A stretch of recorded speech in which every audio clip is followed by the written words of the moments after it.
ಮಧ್ಯದೊಳಗೆ ಬೆರೆಯುತಿಹ ಕರ್ನಾಟ ದೇಶದೊಳಿರುವ ಕಾಳಿಂಗನೆಂಬ ಗೊಲ್ಲನ ಪರಿಯ ನಿಂತು ಪೇಳ್ವೆನು.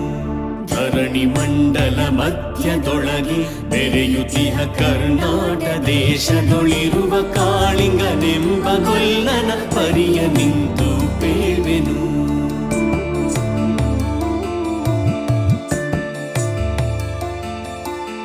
ಎಳೆಯ ಮಾವಿನ ಮರದ ಕೆಳಗೆ ಕೊಳಲನೂದುತ ಗೊಲ್ಲಗೌಡನು ಬಳಸಿನಿಂದ ತುರುಗಳನ್ನು ಬಳಿಗೆ ಕರೆದನು ಹರುಷದಿ.